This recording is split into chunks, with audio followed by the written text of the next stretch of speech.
y haber decidido que se celebre en este recinto ya la presencial, ¿no? Mañana hemos estado por videoconferencia, cada uno lo hemos disfrutado, pero para mí es agradecerle a la presidencia de la Denominación de Origen que esta tarde se cierre y elija este recinto, que es para todos nosotros un orgullo tener, y que lo elija como para cerrar esta jornada y terminar con las dos intervenciones que tendremos esta tarde.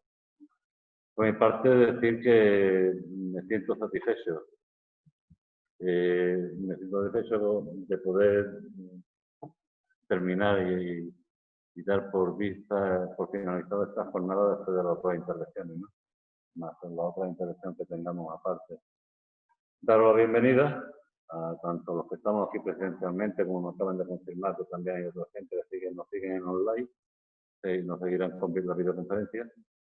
Y agradeceros a todos pues, el apoyo y el esfuerzo que se ha realizado y se está realizando, porque esta cooperativa y toda la denominación vaya teniendo los resultados que está teniendo y disfrutando como se está disfrutando y levantando, que es lo importante en esta situación de intentar levantar el campo y la agricultura no de todos los pueblos, sino también de todos los 19 municipios que componen la denominación de origen aloreña.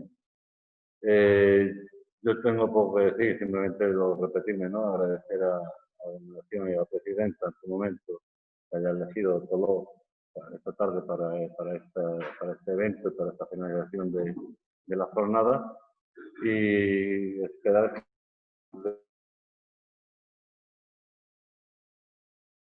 como la que tengamos esta tarde, pues que sea fructífera y que nos haya servido y que nos ayude como todos los demás, las otras 19 anteriores han sido y han venido siendo también fructíferas. Daros las gracias, darle las gracias a la denominación de origen de Aloreña y bueno, darle paso al siguiente interventor y a todos ustedes por vuestra asistencia. Gracias.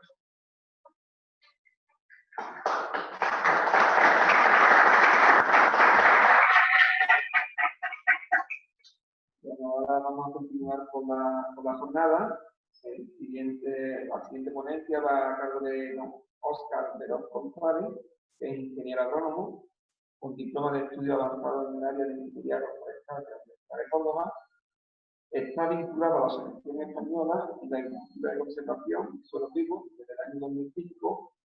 Del año 2007 al 2009 trabajó en la realización del estudio Métodos de producción agraria compatibles con el medio ambiente, lucha contra la erosión y agricultura de conservación para el Ministerio de Medio Ambiente y Medio Rural y Marino, en el que se elaboró un informe a nivel nacional sobre el potencial que tiene la técnica de agricultura de conservación con respecto a la captación de carbono y la reducción de emisiones de gases de efecto invernadero.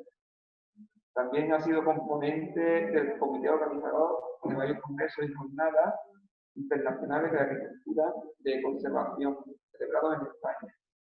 Y ha formado parte del equipo de redacción de informes sobre cambio climático y agricultura, realizados para la Oficina Española del Cambio Climático. Actualmente ocupa el puesto de director ejecutivo de la Asociación Española de Agricultura de Conservación y es el coordinador del proyecto europeo Life Agromítica. Pues sí, hola, buenas tardes. No sé si se me escucha bien. ¿Se me escucha bien? Sí, te escuchamos. Vale, pues muchas gracias en primer lugar por invitarnos a participar en esta 20ª jornada técnica de la denominación de origen protegida Aloreña de Málaga. Para nosotros es un placer poder aportar nuestra experiencia y nuestro conocimiento en el campo de la agricultura de conservación. Y encantado de estar aquí. Y bueno, yo sin más voy a compartir mi pantalla.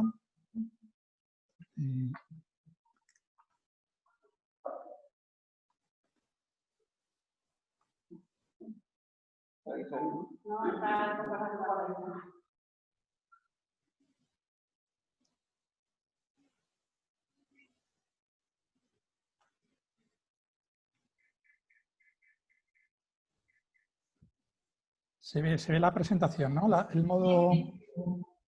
Vale. No se ve la versión del presentador, sino la versión del asistente, ¿no? Entiendo, ¿no? Sí. Vale. Bueno, pues yo he venido aquí a hablar de cubiertas vegetales en olivar, ¿no? La cubierta vegetal es una práctica de agricultura de conservación. Y bueno, quería dedicar el primer minuto de mi intervención a presentar a la entidad a la cual represento, ¿no? Somos una entidad de ámbito nacional, una entidad sin ánimo de lucro, que nuestro objetivo es promover y desarrollar a la agricultura de conservación, las técnicas de agricultura de conservación, entre las que se encuentran las cubiertas vegetales en cultivo leñoso, y promover la investigación y la transferencia. No en vano, pues llevamos a cabo diversos proyectos, tanto de ámbito nacional como internacional, y también organizamos eventos de transferencia, bien sean pues, jornadas, seminarios y congresos, y luego también, pues gustosos, siempre participamos pues, en eventos como el que hoy esta tarde nos ocupa, para tratar de compartir el conocimiento que hemos adquirido a lo largo de más de 25 años de trabajo, ¿no? Si me voy a comenzar, y en primer lugar siempre me gusta lanzar una serie de cuestiones a la audiencia, ¿no? Generalmente tenemos muy metido en el colectivo, en el diario, que para implantar un cultivo es necesario labrar, pero muchas veces hay otros sistemas alternativos para obtener producción que no necesariamente conllevan la alteración mecánica del suelo, porque realmente se labra el suelo cuando es necesario, o también se labra cuando es necesario, cuando es en el momento adecuado, o es necesario labrar, dar un paso para eliminar unas pocas que a lo mejor en ese momento no están teniendo incidencia en nuestro cultivo, o si la hierba en un momento determinado para el cultivo. Son preguntas que lanzo a la audiencia para que de alguna manera muchas veces repensemos un modelo y veamos si realmente el conocimiento adquirido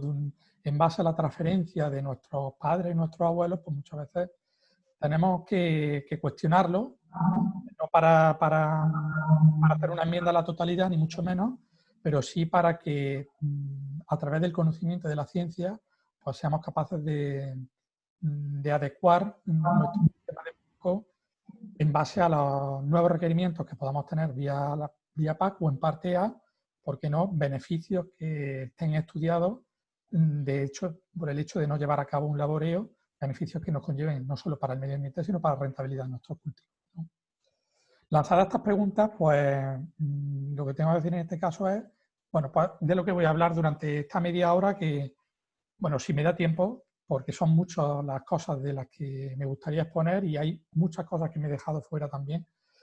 Pero, en primer lugar, hablar de la problemática del laboreo, de lo que conlleva un laboreo excesivo sobre el terreno, que es lo que conlleva sobre nuestro ecosistema agrario, ¿no?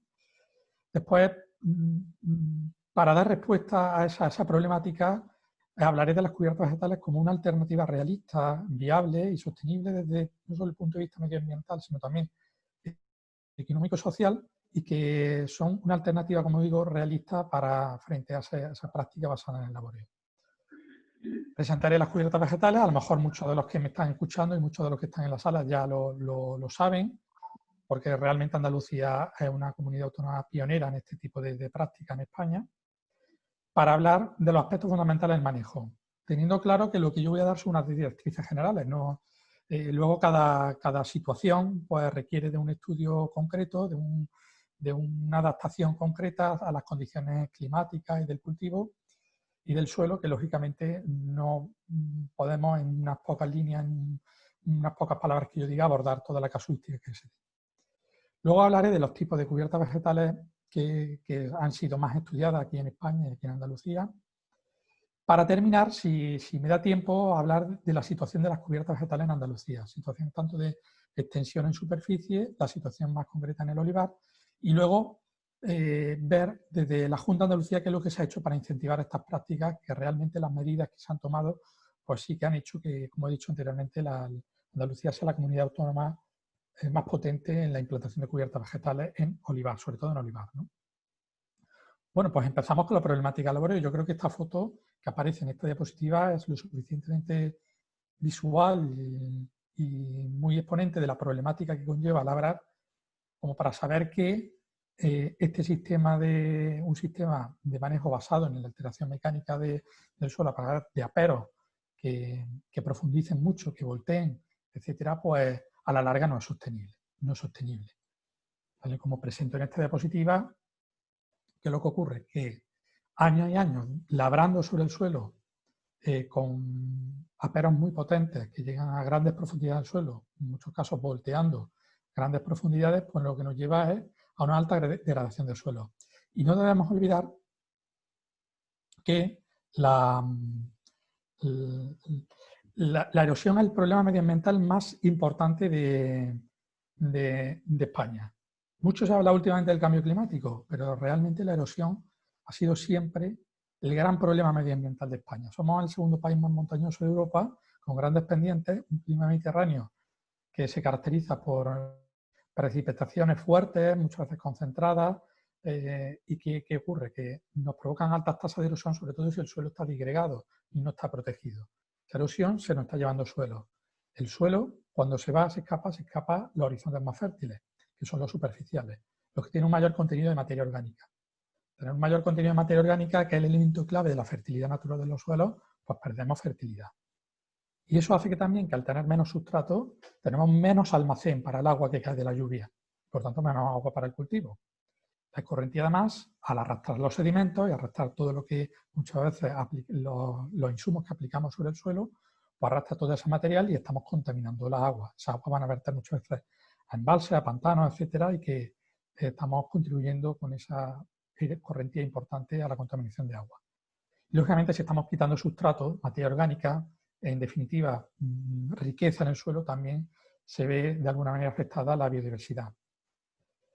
Y luego no hay que olvidar el gran problema que se viene hablando últimamente medioambiental del tema del cambio climático. La agricultura, según el inventario de gases de efecto invernadero, contribuye con el 11% de emisiones al total de las emisiones a nivel nacional. Por tanto, algo podremos hacer desde el sector para reducir, no solo reducir, sino también para compensar otras emisiones de otros sectores, porque la agricultura es un sector que es capaz de hacer eso, es capaz de responder en tiempos de crisis climática y crisis sanitaria, tal como se ha visto en los últimos meses.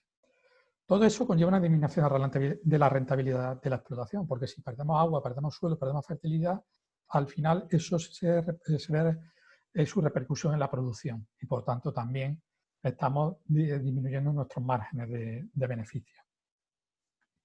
Aquí voy a exponer a continuación una serie de fotografías con lo que estoy diciendo, con lo que ejemplos muy visuales de lo que conlleva la erosión. Aquí tenemos explotaciones de olivar, pues que pequeños regueros al final se terminan convirtiendo en grandes regueros que a la postre muchas veces son cárcavas importantes y entonces estamos perdiendo terreno donde a lo mejor antiguamente podíamos tener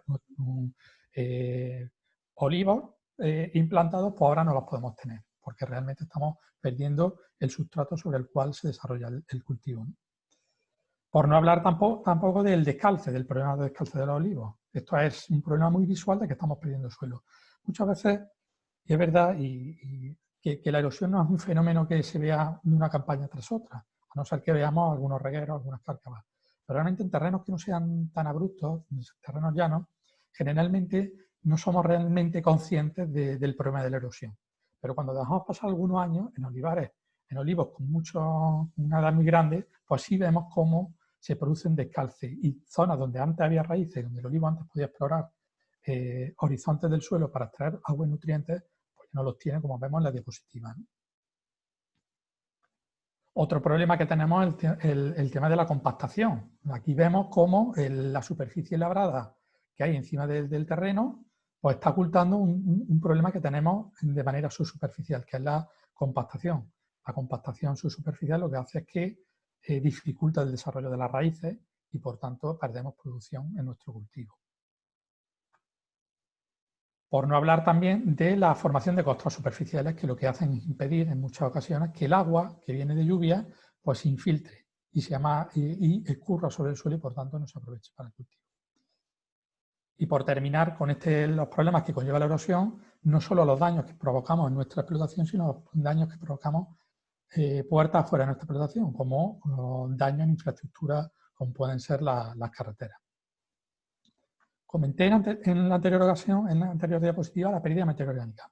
Miren ustedes, este es un estudio que se hizo hace muchísimo tiempo, cómo los años de laboreo incidían en el descenso del contenido de materia orgánica en un suelo. Se ha visto que en 60 años, el 60% de la materia orgánica inicial presente en un suelo, podemos perderlo perfectamente. Es decir, estamos perdiendo una cantidad de materia orgánica muy importante, y ese suelo pasa a ser de un suelo productivo a un suelo no productivo. Tenemos en Andalucía o en España generalmente una media de contenido de carbono orgánico por debajo del 2%.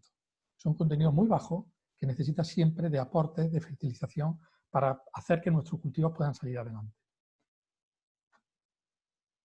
Y por último, otro de los problemas relacionados con la escorrentía y la erosión es el tema de la colmatación de embalses o la contaminación de las aguas. Y los contaminantes, según el estudio también antiguo que pongo en la diapositiva, como muchas veces últimamente cuando vemos grandes periodos de lluvia importantes, vemos nuestros ríos absolutamente marrones o los embalses marrones y no son otra cosa que los sedimentos que arrastran por la fuerte intensidad de las precipitaciones que muchas veces caen en otoño o en primavera. Y por último, hablar del problema estrella, del cambio climático. Está muy estudiado que cuando nosotros labramos lo que hacemos es una labor de oxigenación del suelo, que lo que hacemos es la materia orgánica que hay en el suelo, aparte de perderla por la erosión, también la perdemos por la mineralización que se produce y que incentivamos con el laboreo del suelo. Es un efecto, digamos, como si nosotros estuviéramos en una chimenea y estuviéramos haciendo un poquito de aire en la chimenea. Lo que avivamos el proceso de combustión aquí, con el laboreo lo que avivamos es el proceso de mineralización, que los microorganismos degraden más la materia orgánica y uno de los subproductos de esa mineralización es el dióxido de carbono que dejamos escapar a la atmósfera. Pues bien, con toda esta problemática aparecen las cubiertas vegetales. Las cubiertas vegetales, que son este sistema de manejo de agricultura de conservación, que, bueno, pues que básicamente consiste en dejar el suelo cubierto podemos ir desde dejarlo cubierto entre las calles de cultivo o a toda explotación, ¿de acuerdo? Al menos en un 30% de la superficie de suelo o generalmente o el 50% de la calle, para que realmente provoquemos cambios importantes en la dinámica del suelo, que no se produzcan los problemas que hemos hablado anteriormente y que realmente estemos protegiendo el suelo del fenómeno de la erosión. ¿Qué es lo que esperamos nosotros de una cubierta vegetal? Es decir, si tuviéramos que glosar, digamos, las características de una cubierta vegetal ideal, si pudiéramos escribir una carta a los Reyes Magos diciendo quiero una cubierta vegetal ideal, ¿qué tendríamos que pedir en esa carta a los Reyes Magos? Pues en principio que tuviera un bajo desarrollo en altura para que esa cubierta fuera manejable, porque la vamos a tener que manejar y ya veremos cómo. En segundo lugar, rápida implantación otoñal, es lo que nos interesa. Nos interesa que esa cubierta cubra rápidamente el suelo para que frente a los fenómenos de precipitación del otoño y del invierno, principalmente del otoño, que es cuando tenemos más pluviometría, quede protegido frente a la erosión. Después, desarrollo radicular superficial. Lógicamente, si no queremos que compita con nuestro cultivo, pues lógicamente que tenga un desarrollo muy superficial y que no explore los mismos horizontes que el olivar y que por tanto no compita por nutrientes y por agua. Aún así, la manejaremos de tal manera que cuando llegue el momento preciso el olivo no tenga problemas de competencia en ese sentido. Lógicamente que no sea hospedadora de insectos de plagas, no vamos a meter el enemigo en casa y lo que no vamos a hacer es tener una cubierta vegetal que promueva la proliferación de enfermedades y de plagas que puedan afectarnos a la producción de nuestro cultivo.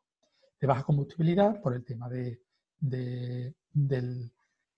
la probabilidad o de la posibilidad de incendio que puede haber, sobre todo en verano. Si tiene capacidad de movilizar nutrientes, como las leguminosas con el nitrógeno, pues mejor que mejor. Nos va a permitir optimizar nuestra estrategia de fertilización en el cultivo. Que no tengan rápida descomposición, porque a nosotros va a haber un periodo en el año que nos va a interesar tener la cubierta muerta, sobre el terreno, que nos proteja del suelo, pero de manera que no esté viva. Y entonces, para eso será muy importante que con las condiciones ambientales que se den en el verano no se descomponga rápido, es decir, que el resto vegetal no se pierda.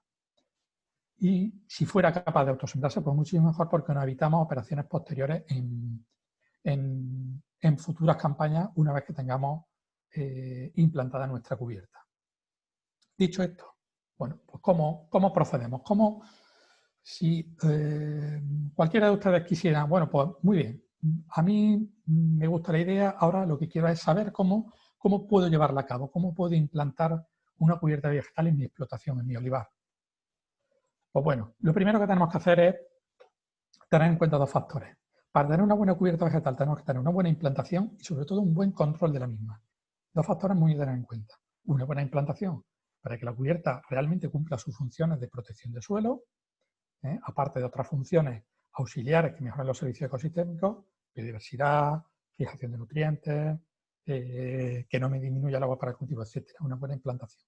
Y luego un buen control para que llegado el momento no compita con el olivar. Son, digamos, dos cuestiones fundamentales. Y la implantación, pues ¿cómo la haremos? Pues dependerá del tipo de cubierta, como veremos en la segunda parte de la exposición. Si tenemos una cubierta sembrada, lógicamente tendremos que hacer una siembra. Y la siembra puede llevar aparejado en muchas ocasiones una labor previa superficial. ¿De acuerdo? Solo cuando sea necesario, ¿no? Eso tendremos que estudiar nuestra explotación para ver cómo lo haríamos. Podemos ir a siembra de una especie solo o de diversas especies. Buscar especies que puedan ser especies comerciales, de bajo coste, o especies silvestres. O especies silvestres que ya hay casas que realmente comercializan mezclas de semillas que están muy estudiadas, muy adaptadas a las condiciones de cada ubicación y que nos permiten un control adecuado e idóneo, ¿no? En muchas ocasiones, lo que nos va a interesar es primar las especies de ciclo corto y de ciclo de otoño e invierno frente a los ciclos de primavera. Porque realmente, como veremos a continuación, cuando no nos interesa que nosotros tener la cubierta viva, es de primavera en adelante. Primavera, verano, básicamente a nosotros nos va a interesar que solo el cultivo sea el que extraiga el agua y los nutrientes del suelo. ¿De acuerdo?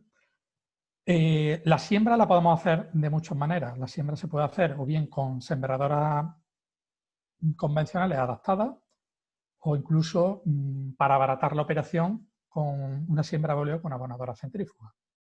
¿De acuerdo? No es necesario hacer una siembra perfecta como si estuviéramos en un cultivo extensivo, que realmente sí tenemos que procurar una densidad adecuada para no perder producción, ¿no? Y muchas veces en especies comerciales no tenemos que ir a semillas certificadas. En este caso no tienen un fin productivo. Pudieran tenerlo, podríamos aprovechar y tener una cubierta con un fin productivo, pero si no es un fin productivo podemos ir a semillas no certificadas. Y luego en muchas ocasiones nos va a interesar sembrar en la parte más central de la calle para evitar y para reducir la competencia en el caso que se diera en el periodo de desarrollo, el periodo más extractivo del cultivo, ¿no? Si vamos a hierbas espontáneas, pues lógicamente pues no tendremos que preocupar de la operación de siembra, simplemente tendremos que dejar crecer la hierba espontánea y seleccionaremos aquellas que más nos interesen mediante aplicación de herbicidas. O la implantación de cubiertas inertes, en este caso pues son básicamente restos de poda o hoja de limpia, pues entonces en el caso de los restos de poda pues los dispondremos en el centro de la calle y pasaremos una picadora del resto de poda, ¿no? Aquí vienen algunas fotografías de ejemplos de sembradoras. En la fotografía de la derecha pues pueden ver una sembradora de chorrillo adaptada para la siembra de la cubierta vegetal. Y en la parte izquierda ya diríamos que sería el culmen, digamos, de la práctica de agricultura de conservación. Una sembradora de siembra directa, sembrando sobre el resto de una cubierta vegetal de la campaña anterior, y por tanto ya sería, la verdad que eso sería un paso muy, muy, muy adelante sobre la técnica de conservación. Otra cuestión en relación al manejo de la fertilización. Sobre todo importante el primer año de implantación de la cubierta, porque tenemos que ayudar en ocasiones a la cubierta a implantarse. Y para eso puede ser necesario una fertilización nitrogenada, como veremos cuando hable del tipo de cubierta. Ya diré más o menos cuántas unidades de fertilizante nitrogenado se suelen realizar. Esta fertilización es complementaria al abono del olivar. No es necesario modificar nuestra estrategia de fertilización del olivar. Hombre, si viéramos que nuestro suelo mejora, es más fértil, a lo mejor podríamos ir a optimizar la fertilización del olivar. Pero generalmente no es necesario. El agricultor, los primeros años de implantación de cubiertas, pues sigue realizando la fertilización del olivar tal y como solía hacerlo en un manejo basado en el laboreo. Y generalmente pues tendremos a ir a fertilizar siempre en octubre o noviembre, ¿no? Los primeros meses, los primeros estadios de una cobertera para facilitar a que la cubierta vegetal arranque y por tanto nos cubra rápidamente el terreno. Y por último, el tercer aspecto del manejo de la cubierta vegetal es el control. El control que es clave, como he dicho al principio, para evitar la competencia por el agua y los nutrientes. Los factores que tenemos que tener en cuenta. Los tipos de siega, es decir, tenemos tres maneras de controlar la cubierta. Es decir, control, cuando me refiero a control, es secar la cubierta para que deje de estar viva y siga estando presente en nuestro cultivo con restos vegetales encima de las calles que protejan el suelo de erosión, sobre todo en los meses de primavera y verano y los primeros meses de otoño, los primeros días de otoño. Y tenemos química, mecánica o adiente. Ahora entraré en qué significa eso. Y la fecha de siega. Finales de inicio de primavera. Y ahora tengo una diapositiva para explicar por qué es el momento preciso de realizar el control de la cubierta vegetal. Bueno, pues la siega química. Realmente es una siega basada en el uso de productos de herbicidas no residuales, como pueden ver, con dosis baja. Con dosis baja entre 0,7 a un kilo por hectárea. Generalmente no es aconsejable realizar el control. Un momentito, voy a conectar el ordenador. No es aconsejable realizar el control cuando la ración está mojada porque perdemos efectividad. Utilizar ir a bajos volúmenes de agua para tener efectividad también en el tratamiento.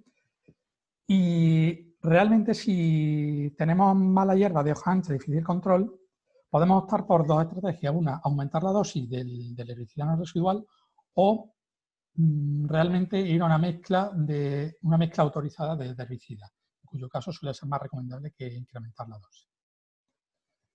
De acuerdo, en muchas ocasiones nos puede interesar dejar bandas de autosemillado, es decir, tapamos las boquillas exteriores de nuestra barra de aplicación, dejamos solo las centrales, de manera que nos quede viva una banda, la banda más central y que esté más alejada de nuestra hilera de árboles, para que no compitan y así podemos se autosiembra la cubierta para la campaña siguiente. Aquí tenemos dos ejemplos. Bueno, en la fotografía de la izquierda pues pueden ver un mal ejemplo de tratado porque tenemos que la barra de herbicida, pues, lógicamente no está en un establecimiento paralelo al suelo, que es lo que debería hacer. Y luego hay otros equipos, como el que se puede ver a la derecha, pequeños equipos de aplicación con quad que nos permiten, pues, en terrenos que sean más complicados o cubiertas estrechas, pues nos permiten hacer el control de la misma, ¿no? Y luego también tenemos lo que les decía de la banda de autosemillado. Aquí, después de hacer un tratamiento, se ve como la cubierta vegetal en los extremos está seca, está desecada, mientras que la banda central permanece verde, que nos va a permitir semillar, una cubierta que va a semillar, y por tanto, para la campaña siguiente no va a ser necesario realizar el proceso de siembra.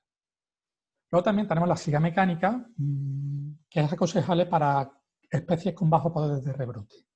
Se utilizan generalmente desbrozadoras mecánicas y es aconsejable ir a corte a ras de suelo lo más bajo posible. ¿Qué ocurre? Que en este caso las siegas de tipo mecánica son menos eficientes que las químicas, por lo que puede ser necesario realizar 2 o 3 siegas a lo largo de primavera. Y el problema que podemos tener es inversión de flora, es decir, de tanto segar, aunque sea bajo, muchas veces las especies de porte rastrero suelen sobrevivir y podemos tener un problema de inversión de flora que al final tendremos que ir a tratamientos de tipo químico para poder controlarlo. Aquí tenemos algunas máquinas, una desbrozadora de cadenas, utilizando una cubierta todoterreno, como se puede ver. Luego una desbrozadora de martillo, en este caso una cubierta de crucífera. Y luego en algunos casos también se puede utilizar desbrozadora de cuchilla. Aquí porque, aunque no es un método de control de cubierta, sino más de implantación, para que tengan ustedes que vean una picadora autoalimentada de restos de poda, para establecer una cubierta inerte de este tipo y bueno, pues ven cómo va quedando. En muchas ocasiones nos puede interesar en este tipo de cubiertas pues, picar muy pequeño para evitar que esa cubierta sea hospedadora de plagas, ¿no? Y por último, en el método de control, la siega diente, que es a través del pastoreo. Generalmente muy habitual en zonas de montaña, difícil acceso, en olivar ecológico también, donde lo aconsejable, los estudios dicen que una carga ganadera de ovejas o de équidos, de 2 a 5 ovejas, o 0,5 équidos por hectárea y año. Debemos evitar pastoreos excesivos porque generalmente nos tienden a compactar el terreno y por tanto podemos tener problemas de estructura de suelo en ese caso. Bueno, aquí para que vean un poco cómo influye el tipo de siega en diversos parámetros que pueden ser de interés para nuestro cultivo. Por un lado, en el agua disponible para nuestro cultivo, y cómo se ve que la siega química es la más eficiente en ese sentido. Cómo el contenido de agua presente en el suelo tras la realización de una siega química es mucho mayor que la siega mecánica y mucho mayor, lógicamente, que sin siega. Si dejamos digamos, la cubierta sin segar y viviendo, pues sigue extrayendo agua y sigue extrayendo nutrientes y por tanto no es beneficioso en un cultivo, como se puede ver en esta diapositiva a continuación. Pueden darse caso incluso de que la producción del olivo sea muchísimo mayor en la siega química que en el laboreo, que nosotros digamos, bueno, si en el laboreo no tenemos ninguna hierba que compita con el olivo por el agua y por los nutrientes, sí, pero es que esa cubierta nos ha permitido en muchas ocasiones tener una mayor cantidad de agua en nuestro suelo y si además hemos utilizado, por ejemplo, cubierta de leguminosa, tenemos más nitrógeno y por tanto más nutrientes para nuestro cultivo. No siempre es así. Generalmente la experiencia lo que nos dice es que la producción sí debe mantenerse con respecto al laboreo, pero para que vean que hay casos que efectivamente un buen manejo nos repercute de una manera muy positiva en nuestro cultivo. ¿Cuándo hacemos el control? Pues aquí tienen esta diapositiva que yo creo que es bastante ilustrativa, ¿no? Vemos en verde cuando está la cubierta viva en la parte superior y en amarillo o en blanco cuándo debe estar la cubierta verde. ¿Por qué tenemos que mantenerla durante esos meses verde y durante esos meses muerta en blanco, ¿no? Pues aquí ven ustedes la parte... Se corta. Uy, no se me escucha. Te quedan unos 3 minutillos, ¿vale? Vale, pues termino con esto y paso muy rápidamente a los tipos de cubiertas. De todas formas, pondré a disposición de la audiencia la presentación para que tenga la documentación si es preciso. Bueno, pues fundamentalmente me quiero parar en este aspecto porque en muchas ocasiones muchos de los problemas que tenemos en las cubiertas que no salen, que no se establecen bien o que tenemos problemas en nuestra producción es el momento de control. Generalmente todo esto lo que nos dice es que la actividad vegetativa de nuestro olivar comienza en los meses de marzo, que esa actividad está en reposo durante los meses de otoño e invierno, que es cuando nos podemos permitir tener una cubierta viva en nuestra explotación. Aparte que cuando tenemos mayor cantidad de agua por la pluviometría, y por tanto es cuando puede consumir más. Si tenemos un año seco, esta siega debemos adelantarla. Normalmente el mes de marzo es el mes donde podemos jugar un poco. Si tenemos años secos deberíamos adelantarla y si tenemos años lluviosos retrasarla. Y si lógicamente nuestro olivar está en regadío, pues la gente podemos jugar y podemos retrasar esa siega. Muy rápidamente, tipo de cubierta. Pues aquí las tienen. Básicamente tenemos espontáneas de malas hierbas, tenemos las que no se siembran, que son las espontáneas que podemos tener espontáneas en general o las espontáneas que las seleccionamos nosotros a partir de tratamientos herbicidas hacia un tipo de hierba concreta. Lo que nos suele interesar son las gramíneas, cebadillas, porque son de fácil control, se establecen muy rápido y por tanto son efectivas y tienen raíces más o menos superficiales. Y luego sembradas de gramínea, que siguen un poco la misma línea de la espontánea seleccionada hacia gramínea, de leguminosas que pueden ser interesantes para el aporte de nitrógeno, pero realmente no se suelen utilizar mucho porque su persistencia, una vez que las controlamos durante el suelo, es muy baja, se suelen degradar muy rápido. Y de crucíferas, que es una alternativa muy buena para ir rotando con las cubiertas vegetales de gramíneas sembradas, ya que nos permiten, son cultivos que exploran, la raíz explora horizontes de suelo más profundos que las gramíneas y nos permiten optimizar la extracción de agua y nutrientes. Y aparte, siempre realizar una rotación de cultivo en nuestra explotación nos viene muy bien para optimizar el control de mala hierba. Simplemente, diapositiva aquí va a hablar un poquito de las características de cada una de las cubiertas. Pues bueno, cubierta vegetal espontánea, para que vean, una espontánea seleccionada, una sembrada de gramínea en un olivar. Luego aquí pueden ver una de leguminosa, sobre todo aunque se vea, aunque aquí tienen hay un poco de todo, pero en la primera parte sí se ven las leguminosas, y luego una cubierta vegetal de crucífera, que en este caso suele ser una buena alternativa para el agricultor porque son especies que generalmente el agricultor suele conocer bastante bien. Y luego, pues, una cubierta vegetal de restos de poda, ¿no? En este caso, bueno, pues como habíamos visto anteriormente. Yo creo que voy a parar ya. No sé si puedo hablar algo de la situación en Andalucía. Si no, pues lo dejo aquí para no extenderme y no robarle tiempo al siguiente ponente. No obstante, pues dejaré la presentación a la denominación de origen protegida loreña para que lo distribuya entre los asistentes si lo cree conveniente. Por mi parte, pues muchísimas gracias, retirar mi agradecimiento y bueno, pues cualquier pregunta o cuestión, pues estoy a disposición de los asistentes para tratar de resolverla. Óscar, ¿me escuchas? Sí. Sí, vale. Mira, tienes aquí una pregunta de uno de los asistentes vía Zoom, que es de Francisco Lorenzo. Bueno, ahora, o sea, si puedes contestarla y ahora le pregunto aquí a alguno de los asistentes si tienen alguna pregunta, ¿de acuerdo? Vale. A ver, voy a tratar de verla. A ver.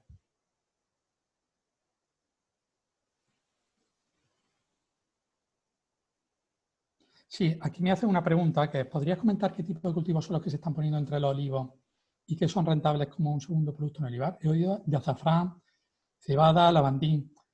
Vamos a ver. Perdón otra vez, te voy a pedir Sí. perdón hoy 20 veces. Nada, no hay problema. Claro que yo te he dicho la pregunta, pero aquí los asistentes no la ven. Vale.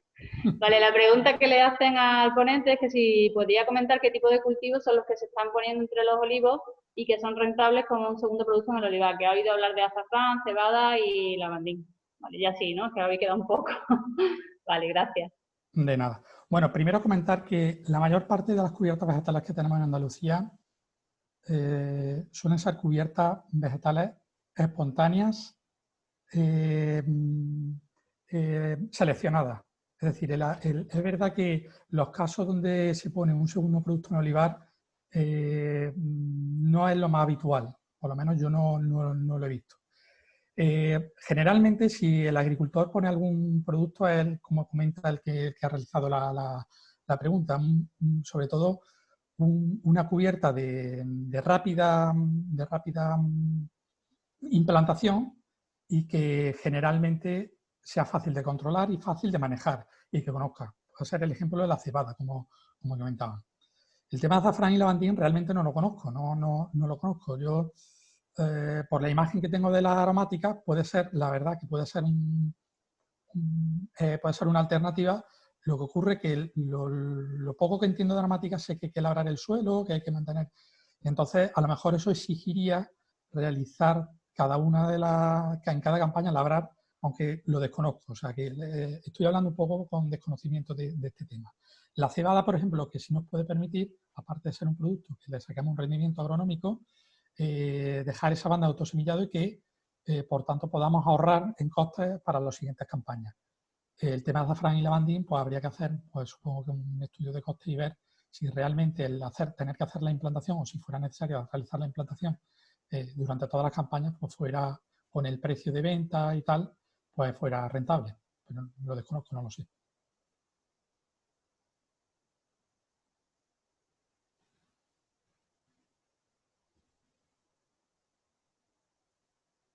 Vale, ya estoy por aquí. Ok. ¿Alguna otra pregunta por aquí? ¿No? Pues no hay ninguna otra pregunta. Muchas gracias, Óscar, por estar aquí con nosotros esta tarde y continuamos con la jornada. ¿De acuerdo? Vale, gracias a vosotros. Pues, el siguiente. ¿Tú lo presentas?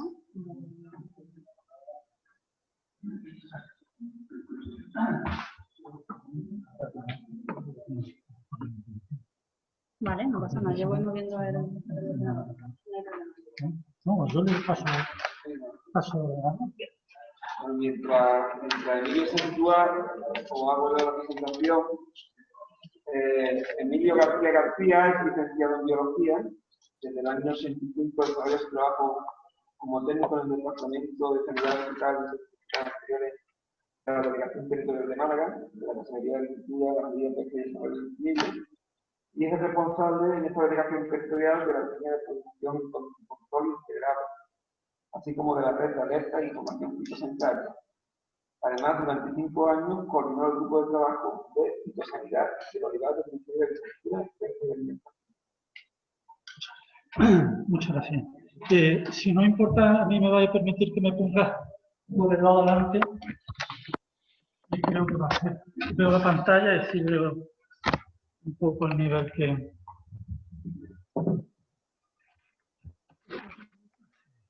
¿Me escucháis?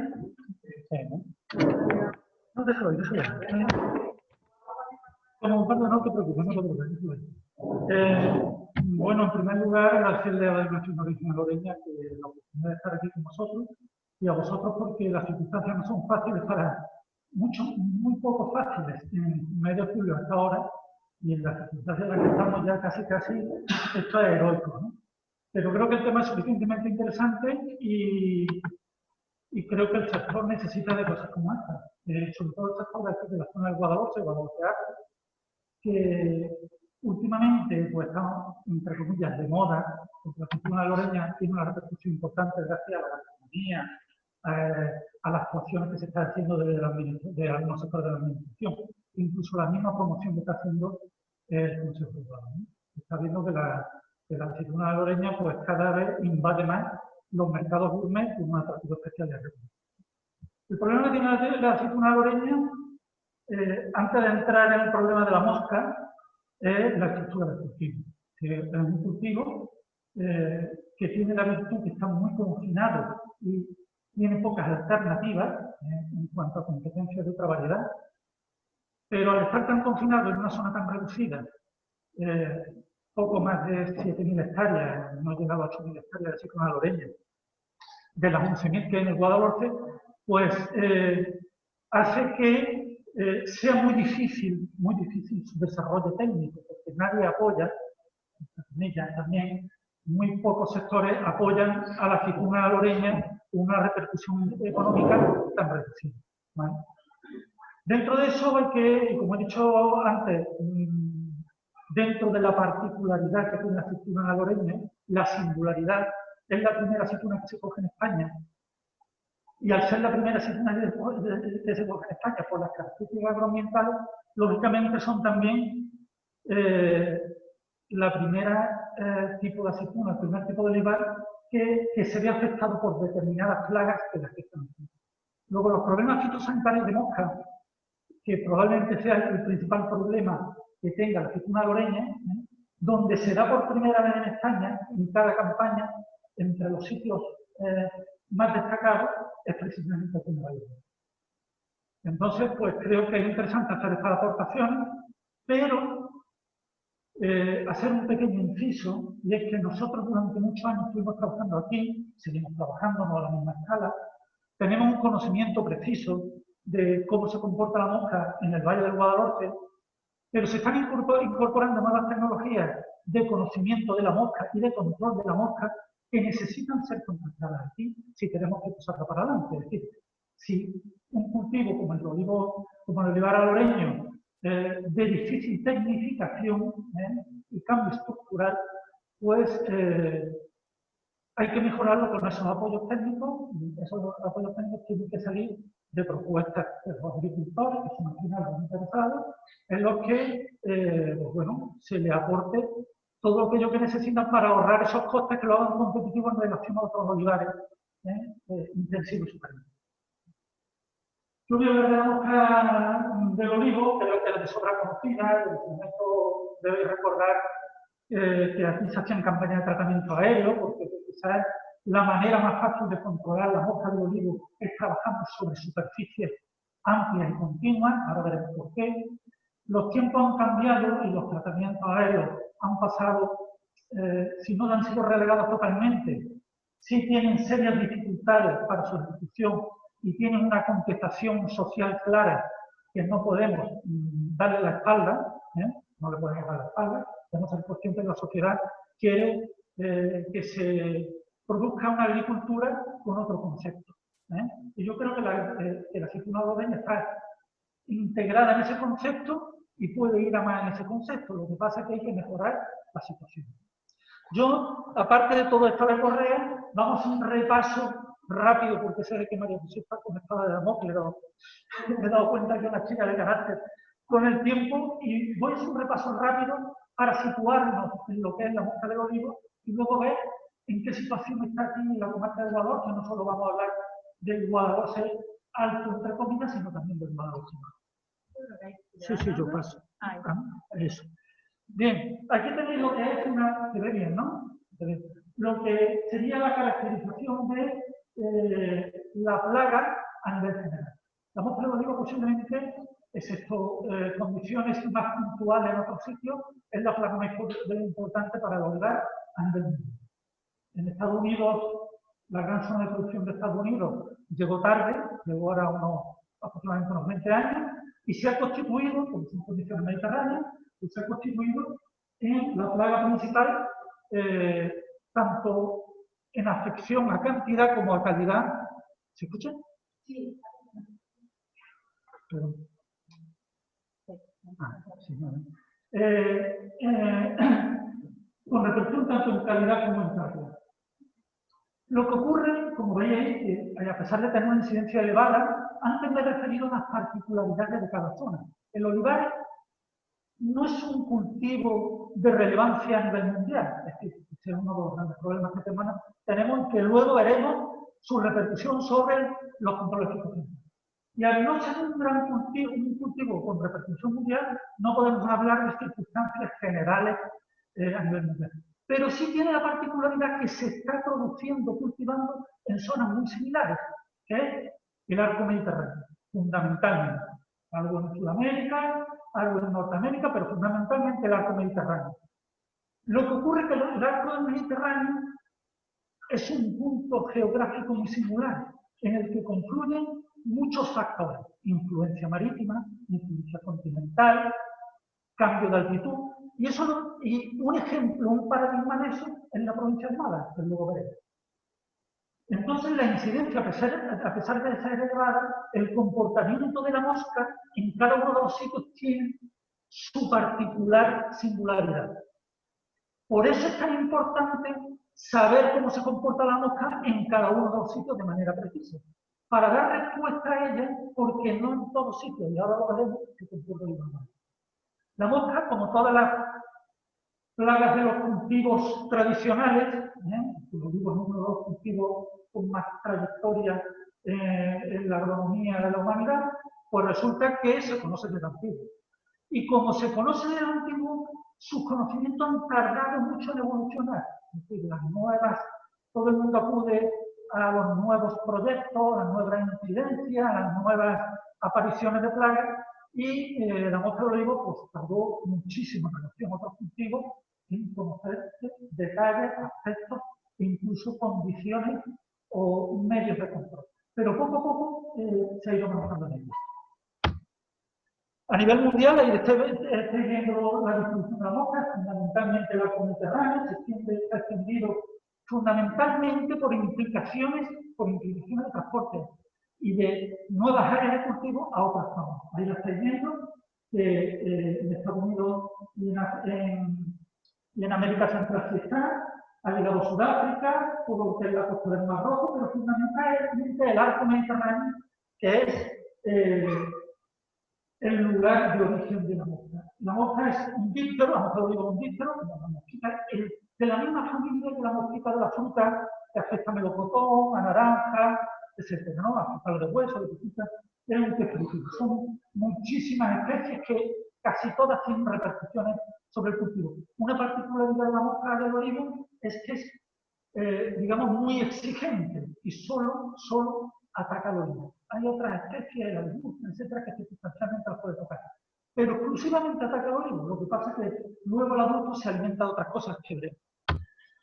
Este es un ciclo muy resumido, en el que veis ahí un adulto de una mosquita marrón de escasamente entre medio centímetro de longitud y 1 centímetro de algo de envergadura, en el que destacan, aparte de esas rayas que se ven en el tórax, pues destacan que en la puntita de las alas, que es una de las cosas que la diferencia de otros tipos de testículos, se ven dos manchitas negras en la puntita del ala. Eso es lo que la diferencia de otros tipos de testículos. Los otros tienen unas alas amarillas. Y esta mosquita lo que hace es que pone, pica la acetuna, esa es una hembra, luego veremos en qué se diferencia el hembra del macho, pica la acetuna, lleva de la picada, y lo que hace es que con el oviscasco, esa puntita que tiene al final del abdomen, hace un agujerito en el cuerpo, que lo veis aquí, y ahí se desarrolla una larva que a lo largo de todo su ciclo hasta formar la pupa, lo que hace es una galería dentro de la acetuna que provoca la pudrición. Hay una particularidad importante en cuanto al ciclo, y es que la mosca del olivo durante las generaciones de verano y otoño, pupa, es decir, termina el ciclo y genera una metamorfosis de la que sale un adulto dentro de la acetuna. Pero en la generación invernal, en la generación de invierno, esas larvas de último estadio se tiran al suelo y pupan en el suelo. Es decir, pasan parte del invierno, parte del invierno, porque aquí la hemos pasado volando prácticamente hasta febrero, lo pasa en el suelo, en el terreno, en función de que se ladre o no se ladre, a mayor o menor profundidad. Que tiene también su interés sobre lo que luego hablaremos. Bien, estos son una relación de valores para hacerse una idea de cómo funciona la mosca de olivo. La particularidad que tiene la mosca de olivo, como he dicho antes, se llama Bactroptera oleae, un pedazo musabaco, que se ha reubicado en cuanto a su posición taxonómica, como la clasifican los investigadores. Bien, por ahí tenéis una serie de valores muy especiales. Y de ellos, de lo que se concluye de ellos fundamentalmente, es que funciona bien en climas cálidos. O sea, lo que le viene muy mal a la mosca del olivo son los climas fríos. Luego más adelante veremos que también una cosa que le viene muy mal es la bajada de temperatura, la bajada de humedad relativa, los famosos terrales de Málaga. Eso le viene fatal. Humedad relativa por debajo de 20% de humedad relativa, prácticamente se liquida huevo, larva de primera edad, etc. ¿Vale? Lo que pasa es que si sube mucho la temperatura, ya ves que por encima de 35 grados se mueren los inmaduros. Pero si hay mucha humedad ambiental e incluso agua disponible, también eso tiene implicaciones agronómicas, hay agua disponible, pues esos inmaduros tienen una tasa de supervivencia muy elevada a temperaturas superiores a 35 grados. Ahí está viendo que el ciclo se cumple aproximadamente en un mes y una semana, pero que luego sin ningún problema puede tardar 6 meses, que es lo que ocurre en las generaciones finales de invierno en sitios con más dificultades, como pueden ser las campiñas, y ahí tenéis los ciclos medios para cada uno de los casos. De modo que imaginaros que si la mosca está picando aquí a final de julio, que es muy normal, esto es exactamente lo mismo que está pasando con el coronavirus. Que si pica una acetuna, si sale una mosquita, y una mosquita que no lo pone una media de 200 huevos, ¿vale? De 200 a 250 huevos, normalmente, si no hay competencia y hay abundancia de fruta, pone solo un huevo por acetuna, pues ya sabéis que hay 200 acetunitas infectadas, ¿vale? Y que de esas 200 acetunitas van a salir otra mosquita que va a ocupar cada una de ellas 200 acetunitas. Luego, fijaros que rápidamente, pues la población se expande durante el verano. Y veremos ahora qué factores le van a controlar. Bien, ahí he puesto lo que antes he indicado, que la humedad, la temperatura y la humedad relativa y el alimento. ¿De qué se alimenta el adulto? Porque sabemos que el adulto pone el huevo, pero la acetuna realmente pica, pero no se la come. O sea, no llega a chupar nada. Pues el adulto se alimenta de cualquier sustancia nitrogenada, exudaciones de árbol, exudaciones de plantas espontáneas, excrementos de aves, etcétera, etcétera. Es decir, de todas esas exudaciones de flores, de todas esas exudaciones son de las que vive el adulto. Ahí os he indicado otra circunstancia muy especial del bosque del olivo, y es que tiene una especificidad observada.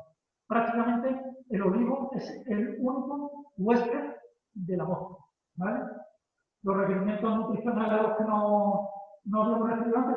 Una cosa curiosa y es que dentro del grupo de tefrítidos, de esas famosas moscas que comen frutas y hacen daño en plaga, como plaga en todos los cultivos, pues Bactocera es una mosca con dificultades para criarla en cautividad. Y eso tiene serios problemas a la hora de buscar mecanismos de control alternativos, como por ejemplo la esterilización de los machos. Luego hablaremos de eso.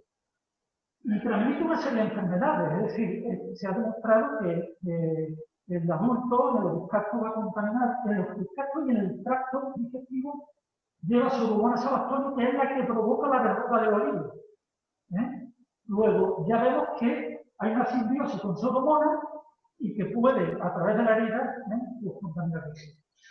Lo que he puesto una puesta única por fruto, una baja de presión. Hay pocos animales, pocos bichitos que coman moscas. Hay pocos bichitos. Luego hablaremos de algunos de ellos. Ese es otro de los motivos por el que la lucha biológica no ha sido exitosa. Y en momentos difíciles, esos bichitos no son capaces de trabajar como trabaja la mosca del olivo para comer aceituna. Y prácticamente se apostó mucho en los años 80, 70, 80 en ellos, y nos dimos cuenta que al principio del verano funciona bien, pero cuando sube la mosca de manera potente, esos animalitos insectos, que la mayoría de ellos son avispas y menósteros, no funcionan bien. Pensábamos que la mosca se movía un poco, había estudios en España que hablaban en casos excepcionales de coeficientes de 500 metros, y hay estudios en Grecia y Italia muy recientes que hablan de 4 y 5 kilómetros. Eso significa que las intervenciones a nivel de una superficie homogénea amplia son más efectivas que los tratamientos localizados. Los tratamientos localizados, ya sabéis que la superficie mínima de cultivo aquí de una parcela es relativamente reducida, pues la limitación de luchar en la mosca contra la mosca de olivo por un agricultor que se siente aislado porque sus vecinos no colaboran, pues crea serios dificultades, ¿vale? Entonces, es importante en ese sentido el asociacionismo, las intervenciones conjuntas, etc. Que no necesariamente tienen que ser aéreas, que se pueden hacer como se ha hecho en ronda terrestre, o simplemente mediante otros mecanismos como son captura masiva, a la que luego nos referiremos. ¿Qué daño nos está produciendo la mosca? Bueno, ahí yo lo he resumido en dos grupos distintos. No es lo mismo los daños que produce Bactocera cuando está atacando a la aceituna que va destinada a mesa, que cuando esa aceituna va destinada a almazara. Porque los márgenes de movimiento, o digamos los umbrales que podemos soportar de daño, son superiores al almazara. Son significativamente superiores al almazara.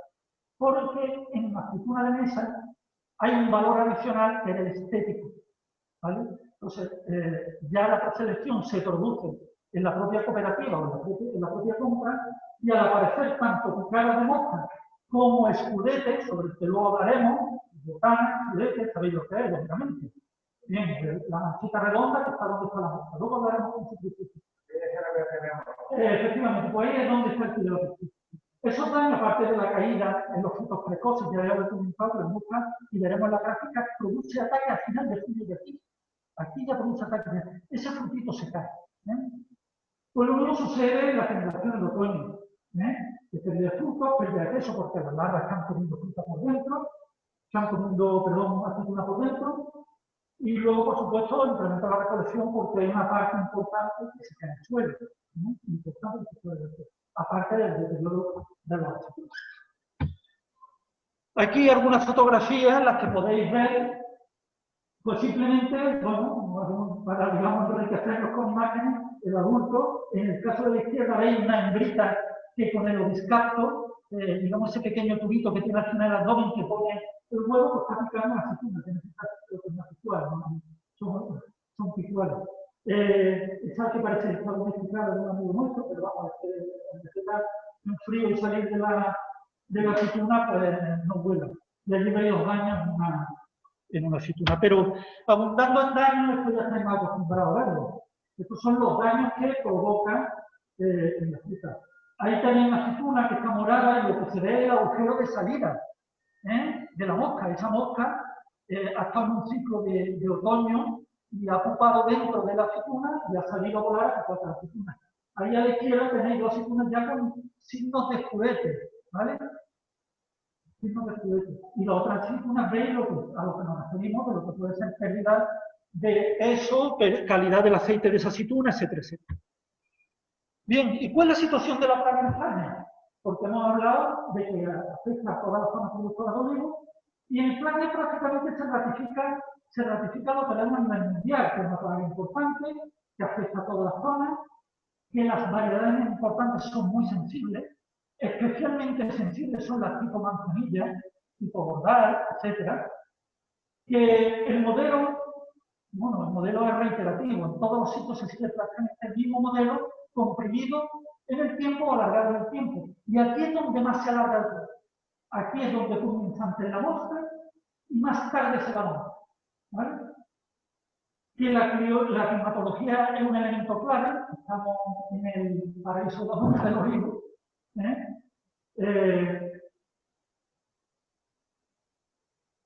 Bueno, en la superficie de cultivo, es decir, prácticamente en todos los sitios de tratarlo, prácticamente más temprano más tarde. Lo que sí nos hemos dado cuenta es que en olivares tardíos, que tienen picada de mosca, el umbral económico de tratamiento no se alcanza en toda la campaña. Es decir, puede haber ataque de mosca, pero no lo suficiente como para hacer un gasto económico de un tratamiento. Porque la repercusión sobre la calidad de esos aceites no va a ser suficiente. Y que realmente al final se le atribuye poco daño de fruto caído a la mosca porque la mosca está soltando, la cocina está soltando fruta a lo largo de todo el periodo. Y en zonas de olivar, de almazara, como puede ser la comarca de Ronda, donde hay variedades como de chini especialmente sensibles, la pérdida, o digamos, la pérdida de valor de esa aceituna que cae en el suelo es muy importante. Aquí no llega tanta aceituna a final de ciclo, pero en el caso de la comarca de Ronda es un problema. En Andalucía es lo mismo. Se habla de que, lógicamente, Andalucía, por la relevancia que tiene la aceituna de aderezo, pues donde se le presta una especial atención a la mosca del olivo. ¿Y qué pasa en el Valle del Guadalhorce? Porque es la plaga principal, que las condiciones ambientales son óptimas, a las que antes hemos referido, que la variedad principal es especialmente sensible, se superpone a ello la presencia de curete. En todos los casos, el ciclo de cultivo es temprano. ¿Qué me refiero con esto? Con esto me refiero que el que venga aquí ponga marteño, igual, o ponga arbequino, el ciclo del cultivo se le acopla lógicamente a las condiciones ambientales. Y el marteño articual o el arbequino o el lucentino, campiñero, gibranto, como le digáis, se acopla a las condiciones ambientales. Se hace más temprano todo y por tanto más sensible a los ataques de los procesos. Luego, los problemas se suman con traer otras variedades aquí, porque entran en la misma línea. ¿Vale? Y luego hay un punto adicional, y es que las transformaciones que estaban haciendo en el del cultivo, fundamentalmente los riegos, pues antes hemos dicho que era fundamental para la mosca del olivo la presencia de agua. Que las aceitunas sean urgentes, sean de gran tamaño y tengan un gran porcentaje de agua negra, que es lo que da el riego. Eso le permite una tasa de supervivencia mayor en todo su espacio. Y aquí tenemos, esto ya sí es moderno, esto sí es la parte interesante. Esto es un histórico, ahí tenéis lo que tenéis un término que es RAI, Red de Alerta de Información Fitosanitaria.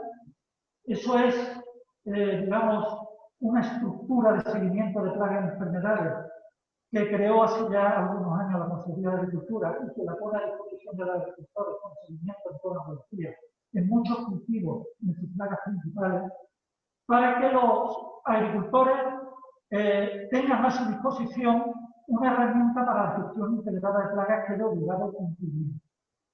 La gestión integrada de plagas es, digamos, un manual de procedimiento de control de plagas que, por acuerdo de la Unión Europea, se ha establecido en todos los países y para todos los cultivos, en España para el olivo, que hace una serie de recomendaciones sobre la gestión de esas plagas y que se debe basar en información tangible y real.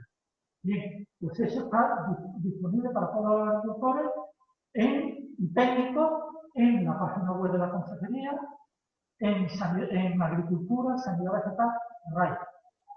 Bien, estos datos han sido recopilados por el coordinador de RAI de Málaga, Manolo López Pulido, que creo que me está escuchando, que es un buen conocedor del Guadalhorce, porque ha estado durante muchos años haciendo los seguimientos, que lo digo aquí, y me ha trasladado, como ven, un ejemplo de cómo este es el resumen de una serie de años, ahí creo que es del 2000,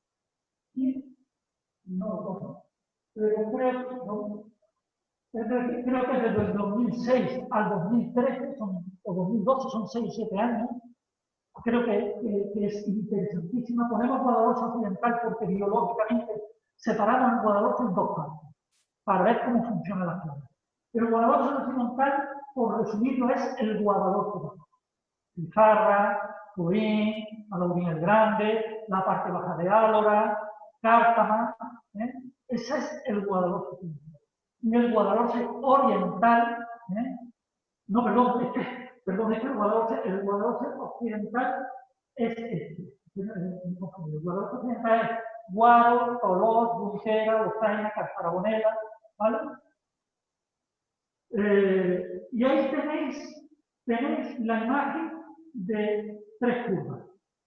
La de abajo es la captura de adultos con trampa alimenticia, esa famosa trampita de cristal que alguna vez se la habéis visto con un líquido blanco dentro del fosfato diamónico que atrae a la mosca como alimento. La curva de arriba es una trampa amarilla, es la misma trampa amarilla que se pone en todos los frutales. Lo que pasa es que se le pone una feromona, una atracción de feromona para que los machos acudan a esta trampa.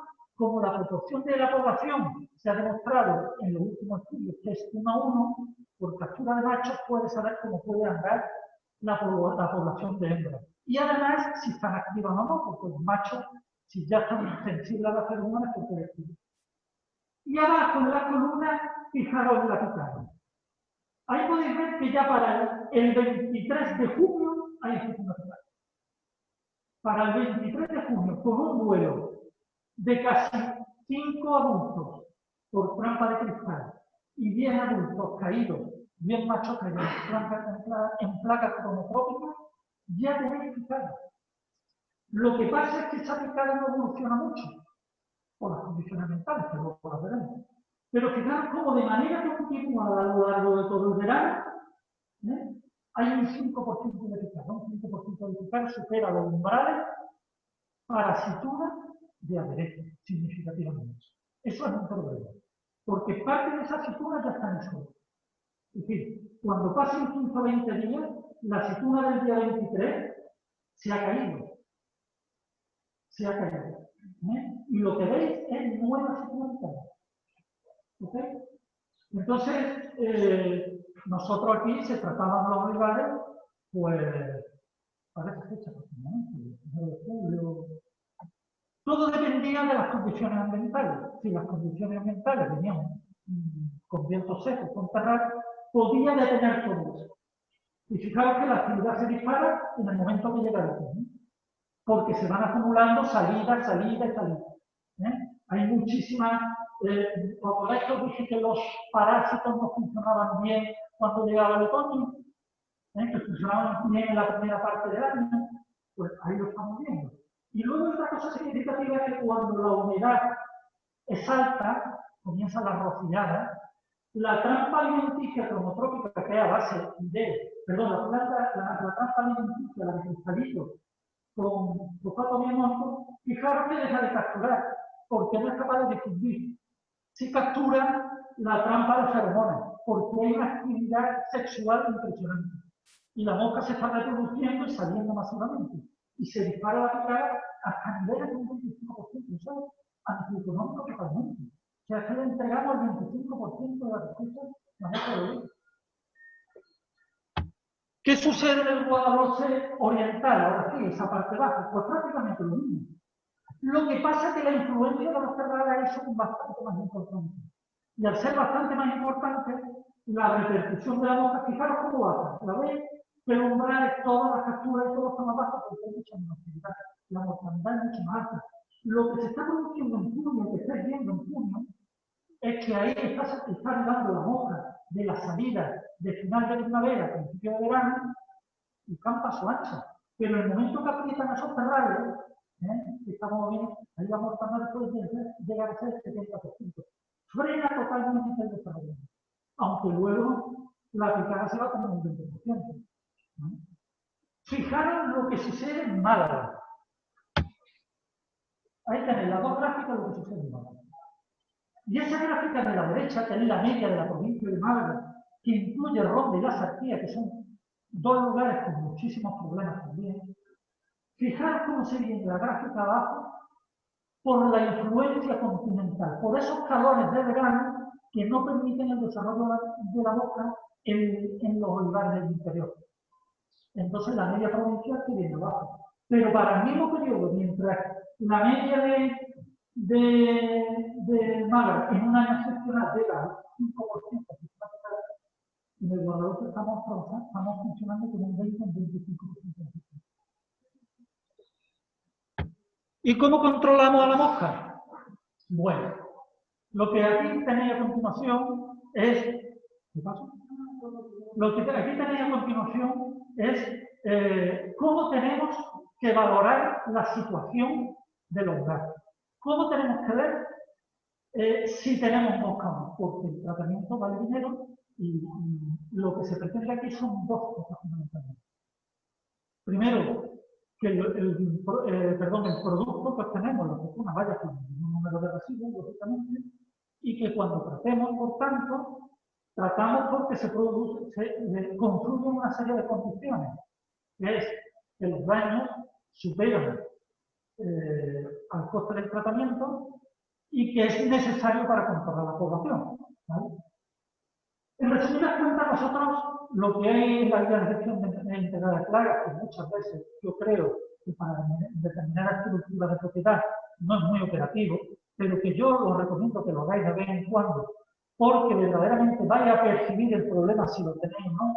Es que sobre 20 árboles al azar en la parcela, que muchas de las parcelas no llegarán a más de 100 árboles, pero sobre 20, sí es cierto que este método para una zona homogénea podéis considerar que 200 hectáreas se ven afectadas por ese seguimiento. Es decir, nosotros hacemos un seguimiento de una parcela representativa, 200 hectáreas alrededor están en las mismas condiciones.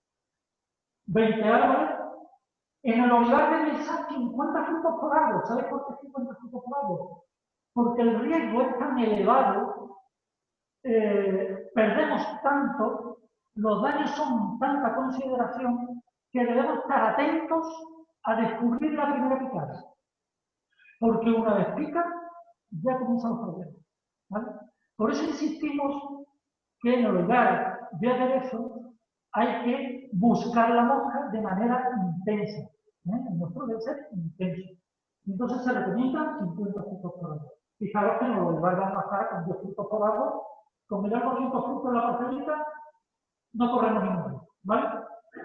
Y además nos complementamos con mosqueros, a los que antes me referí y que ahora veremos, y que esos mosqueros nos pueden avisar si la mosca está presente, está activa o no. ¿Vale? En seguimientos que vienen a ser necesarios en torno a 7-10 días. A 7-10 días no vamos a pasar. Sobre todo para el inicio de la campaña, como estamos viendo. Aquí tenéis una imagen de lo que es pues, los mosqueros y las trampas que ponemos complementarios al seguimiento. Veis la placa amarilla, en este caso la placa, veis que tiene arriba un difusor. El difusor es una cosita pequeñita, un taponcito de plástico que está impregnado, ¿no? Digamos, está construido con feromonas, sobre el soporte hay feromona de la hembra. Entonces lo que no va a capturar son machos. Allí está puesta la plaquita en la que se ven los machos pegados. Y fijaros, en el mosquero tradicional, el mosquero cristal, hay ya mosqueros mucho más modernos, que funcionan muy bien, para seguimiento. Y fijaros que eso lleva fosfato de amonio. Fosfato de amonio es un compuesto que lleva amoníaco, que evapora muy bien y que hace las funciones de un producto nutritivo de nitrógeno que se degrada, que es lo que le gusta comer a la vaca. Y fijaros dentro del mosquero como estábamos quitando. Pues bien, yo, a pesar de que os voy a poner esto aquí, que esto lo tiene, María José lo tiene en un escrito que le he enviado, que lo podéis leer, yo creo que esto hay que simplificarlo. Ah, lo tenéis. Esto hay que simplificarlo. Hay que simplificarlo y hay que simplificarlo sustancialmente. En el caso de aceituna de mesa en el Valle del Guadalhorce, cuando hay picada, hay vuelo. Y si hay vuelo, se captura. ¿Vale? Luego, allí os pone que para el primer tratamiento se deben cumplir dos cosas. Que haya una mosca por mosquero y día, es decir, si tú pones mosquero 7 días y al séptimo día llega, ya hay 7 moscas, ha caído una por día. ¿Vale? Pues tiene que haber, si han caído 14, hay 2 por día. Y si han caído 21, hay 3 por día.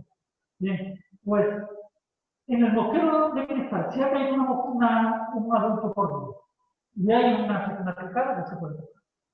Ya hay un umbral para tratar una aceituna de mesa. En el caso de las trampas cromotrópicas, como son más efectivas en la captura, la habéis visto que capturan más, hay que llegar a 3. Pero si no montáis ningún tipo de sistema, simplemente con que encontréis una aceituna picada, ya se alcanza. Eso para la primera vez que vaya a tratar. Para la segunda vez, que ya son tratamientos larguicidas, porque si es picada ya hay desarrollo dentro. Ahí tenéis las condiciones. Lo mismo, un 1% de aceituna picada en ambos casos. ¿Vale? Luego veremos que esos son para tratamientos convencionales, de parcheo o tratamientos totales, ¿vale? Que es lo que estáis acostumbrados. Pero como han ido cambiando las técnicas, desarrollándose los productos, luego hablaremos de ello y otros métodos de control alternativos. Yo no sé si había escuchado los tratamientos con kaolín.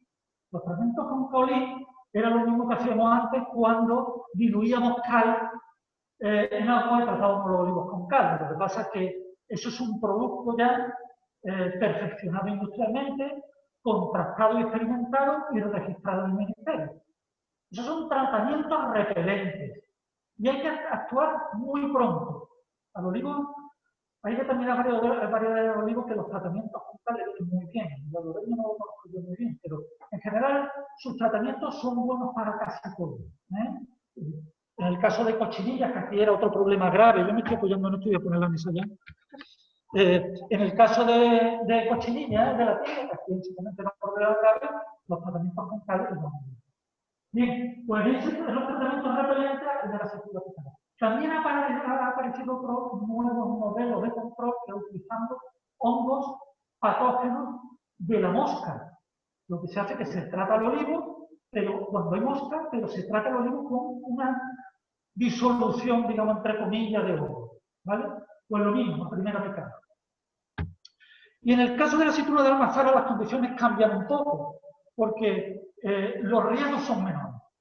En el caso del mosquero Maffei del cristal, que es un adulto por campedía, una aceituna picada lo mismo, pero en el caso de los mosqueros, de las plantas cromotrópicas, fijaros que nos vamos a 5 adultos de la primera picada. Cuando vamos a realizar los siguientes tratamientos, bueno, para hacer las que no se utiliza el seguimiento, no al mosquero, simplemente a la primera picada. Al 1%, perdón, al 1%. Sí, pues yo estoy diciendo primera picada. El 1% es en 200 aceitunas con 2 aceitunas picadas. ¿Vale? En aplicaciones, una vez se ha superado ya el umbral, las aplicaciones se hacen son las mismas para el caso del mosquero de cristal, pero al final es porque en ese momento normalmente nos vamos a periodo de otoño y el mosquero de cristal cae en capacidad de castigo, ¿vale? Pero la trampa cormotrópica, que sigue funcionando muy bien, se le baja a 3 abril. Y para aceituna, en parcelas de no seguimiento, un mosquero, 1% de aceituna.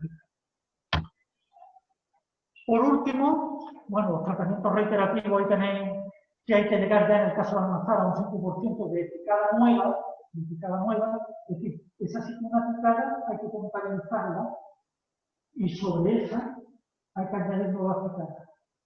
5% de aceituna. Para el caso de tratamiento repelente y oncopatógeno, lo tenemos recibido antes también, primero aceituna picada. Normalmente porque el tiempo de respuesta de esos tratamientos para el control de la plaga tiene un desfase importante. No es un tratamiento inmediato como si tratara con un producto químico, ¿vale? Por eso hay que venirse muy pronto. Aquí tenéis los productos que están registrados actualmente porque sí también el modelo percibido de RAE, que me lo ha pasado al mediodía. Tenemos uno, pero es importante estar atento al tema del ministerio. Ahí se ve muy chiquito, yo se lo voy a pasar a los para que tengan os pase el enlace para ver en tiempo real los productos que he registrado en las condiciones. Y de aquí yo extraería 3-4 conclusiones. En primer lugar, así como lo vemos, destino derecho nos tenemos que olvidar de productos con plazo de seguridad muy largo.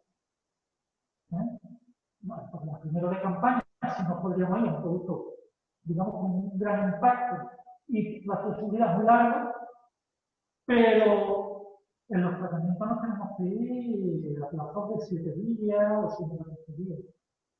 Por supuesto, empezar con tratamientos de pastoreo. Los tratamientos de pastoreo son muy efectivos siempre y cuando se empiece pronto. El pastoreo se puede hacer árbol por árbol en la cara del sol naciente, 1 metro cuadrado, 1,5 metros, a una medida de altura de 1 metro del suelo, que es la zona donde la actividad de la mosca comienza por las mañanas y comienza como todo comenzamos. Y como lo que se hace en el tratamiento del pastoreo es un insecticida con uno de esos sebos que aparecen ahí, proteína hidrolizada, pues ¿vale? El parcheo se puede hacer en explotaciones de mayor relevancia, en tratamiento a calle. Uno pasa con el atomizador y trata una calle de cada 4. Si trata una calle, 3 no, una calle sí, 3 no. El objetivo es tratar un 25% de la población. Todo eso está en la información de los datos de registro de cada uno de ellos. Como veis ahí, hay productos que están autorizados para parcheo, tanto cebo como proteínas, proteínas como insecticidas y tratamientos que te lo indican claramente que es parte de una ejecución normal. También hay una cosa interesante y que luego abundaremos en ella, que es los trampeo masivo. Perdón, ahí tenéis 2 insecticidas que se utilizan en trampeo. Luego hablaremos. Dentro de los productos que hay ahí, los que están un poquito más amarillitos son productos que están autorizados en producción integrada. Producción integrada es un sistema de producción que lleva el conjunto de la explotación a una gestión responsable y con la producción de negocio. Es un paso previo a la producción integrada. Está entre la gestión integrada de la plaga y la producción integrada. Necesitan una asistencia técnica, un certificador, es una producción más exigente. ¿Vale? Otro aspecto interesante que podemos ver ahí es que encontramos todo lo que se utilice para el control fitosanitario en el olivar, todo tiene que estar registrado. Ahí vemos que arriba de Ovelia baciana, en la tercera línea, no procede, no hay cosa de seguridad. Ese es el famoso hongo al que nos referíamos antes, que aplicando a todo el olivo, un hongo entomopatógeno, lo que hace es que crece sobre el insecto y lo mata. Ahora se ha descubierto su utilidad en aplicaciones al suelo. Y ahora hablaré también de una aplicación al suelo porque, como hemos dicho, En la última generación, la larva final cae al suelo para ocupar en el suelo y enterrarse a 3 centímetros, entre 3 y 8 centímetros de profundidad del suelo. Pues se hace un tratamiento al suelo con mucho hongo y mata parcialmente, no tiene efectividad total, a esas larvas en el suelo. Y la salida de la población de grano es más reducida. Bien, ¿qué alternativa hay a los tratamientos químicos? Nosotros en Málaga estuvimos trabajando durante muchos años, yo creo que de manera novedosa. Luego se incorporaron otras comunidades autónomas que ahora están defendiendo a capa y espada esos métodos de control, fundamentalmente porque son métodos de control que han atendido a esa necesidad de la sociedad de hacer una agricultura más respetuosa con el medio ambiente, que es el planteo masivo.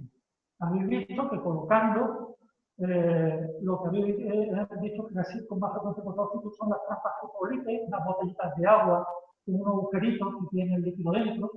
Eso digamos que fueron el inicio de esa trayectoria, pero que técnicamente ha evolucionado muchísimo. Se han registrado muchas trampas con una efectividad de captura muy importante.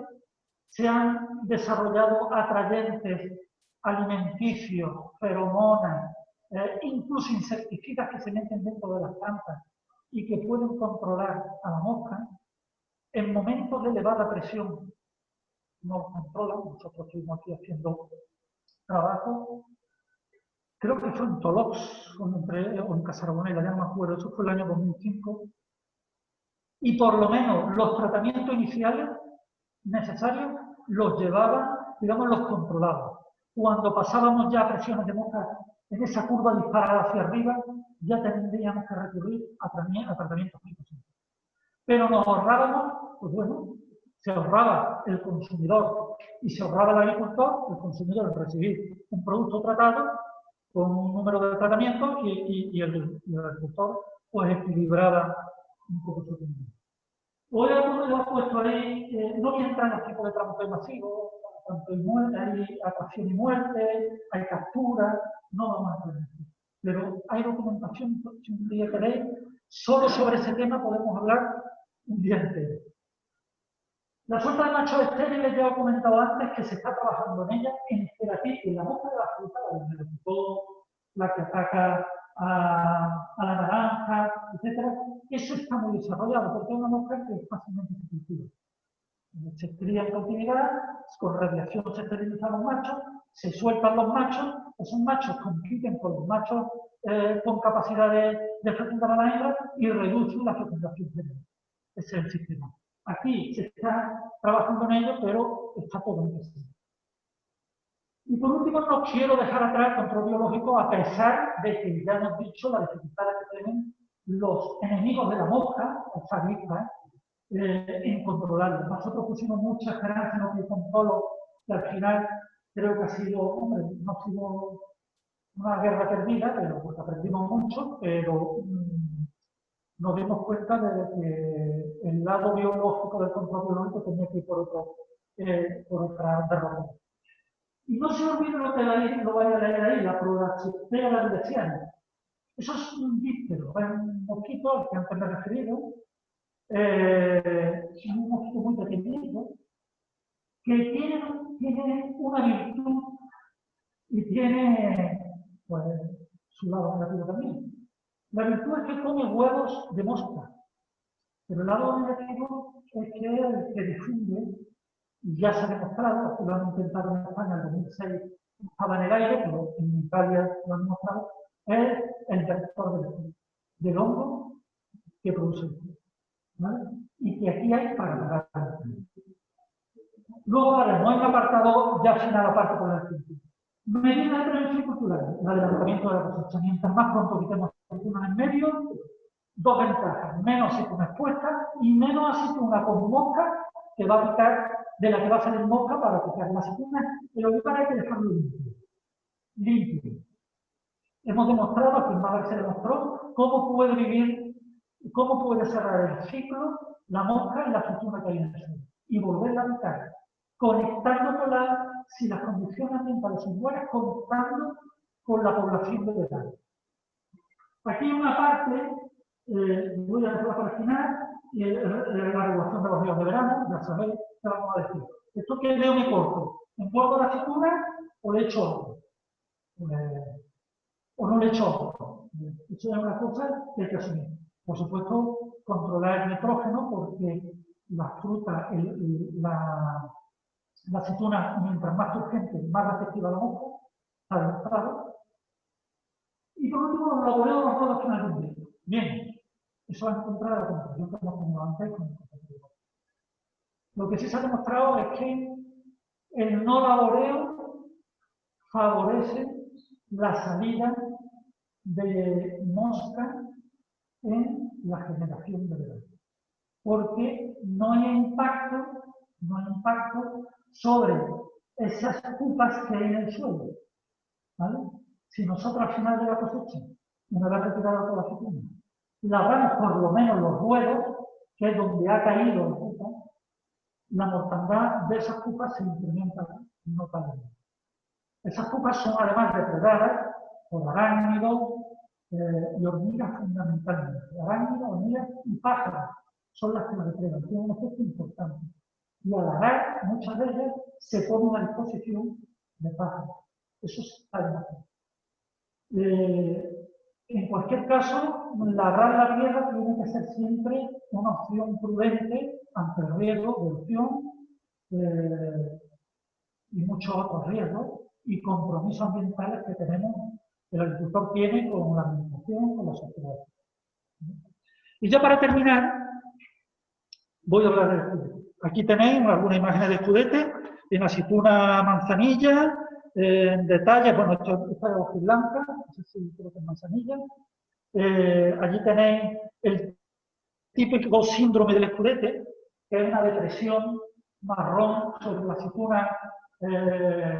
la aceituna verde, que en invierno cambia totalmente, porque en invierno lo que se produce es un momificado del fruto. En invierno lo que se produce es un momificado del fruto, igual un síndrome del que produce la aceituna cuando se escudete. Y el escudete le pasa lo mismo que a la mosca. Aquí tiene el paraíso. Fijaros las condiciones que le van bien al escudete. Temperaturas superiores a 30 grados. Pero tiene que haber algo de humedad relativa. Entonces, mientras más alto estamos dentro del Valle del Guadalhorce, hay rociadas por la mañana, hay humedad ambiental y de día se suben las temperaturas a 28 grados, 30 grados, no a 40, a 28 grados, es la mejor opción para el desarrollo del hongo, que además cumple su ciclo, es decir, desde que llega el inóculo, lo pone el mosquito, porque los bacterias se llaman mosquito del olivo, no el mosquito rosado, por esta parte, el mosquito del olivo, pincha y pone su huevecito sobre la mosca para comérsela, pero va contaminado, en 2 o 3 días está el hongo desarrollado, colonizando el agujerito. Eso está demostrado en Córdoba. Bueno, y que está ligado a la presencia de picada de mosca. Es decir, si no hay mosca, no hay escudete. ¿Vale? Eso es. El proceso de patogenicidad que lo veis, como que fue terminar el proceso a través del cual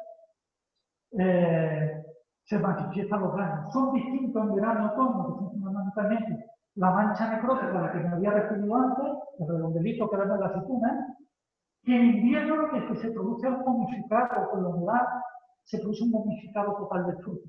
¿Vale? Y se puede confundir con la aceituna momificada, la aceituna fragmentada.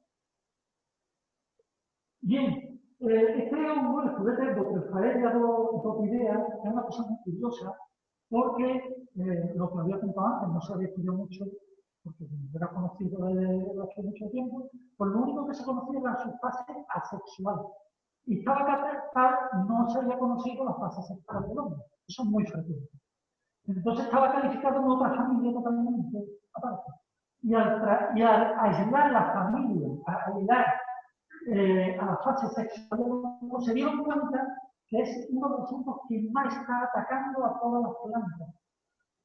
realmente lo que ha sucedido es que la tecnología desde el laboratorio se ha disparado y al disparar se han podido identificar muchísimas cosas. Entre otras cosas, este hongo, cuando se lleva al laboratorio, necesita tiempo de incubación muy largo. Todo lo contrario que sucede en la superficie. Y este hongo es el mismo que ataca a las jaras, al eucalipto, produce seca de ramas que nosotros no la identificábamos. Otro síndrome de otra, digamos, raza, entre comillas, produce la seca de ramas en los olivos. Es un hongo que tiene muchísimas patologías distintas, en muchísimos cultivos de origen. Pues su control pasa por el control de la mosca del olivo. No tiene más vuelta de hoja. Y porque no haya aceitunas caídas en el suelo. Y ahora vamos a ver el ciclo, rápidamente. Como he dicho antes, esta es la parte positiva. La parte positiva es que la hembra de mosca, esto viene de una exposición de la Junta, la hembra de mosca pone su huevecito e inmediatamente lo que detecta el mosquito, él va probando y donde hay un agujerito de mosca, ahí pone su huevecito que lo veis ahí abajo. La larva crece del orden, no, creo que es 20 veces más rápido que la larva de mosca. Porque si la larva de mosca creciera muy rápido, era capaz, que las larvas de los bichos son muy activas, era capaz de parar el mosquito. Pero fijaros cómo se la está comiendo ya allí. Y al final lo que hace es comerse al huevo y a la larva, al huevo de mosca. Se queda el mosquito que tiene abajo ¿lo veis de color rosado, de color anaranjado? En el lado derecho, con el agujero ya del escudete incipiente, y lo que sale, bueno, el mosquito ahora se la clasifica como la soptera berlesiana, pero es por la soptera berlesiana. ¿Dónde está el escudete de por medio? Aquí lo veis, ¿eh? Fijaros lo que ocurre. La mosca pone su huevecito, lo tenéis ahí en verano-otoño, ¿vale? Pica e inmediatamente el mosquito va detrás y le mete las comillas, que es el inóculo, al agujerito de la mosca. Se desarrolla el hongo allí abajo, veis la picada que está señalada en amarilla y ya está el hongo alrededor, ¿vale? Y ahí ya es un círculo completo, porque el mosquito que sale ahí al final del abdomen, lleva inóculo de comillas. Y cuando va a picar a otra aceituna, a buscar larvas de mosca en otra aceituna, le está metiendo el espíritu. O sea, digamos que aquí hay, esto es una combinación de 4 factores. Escudete, mosca, mosquito y aceituna.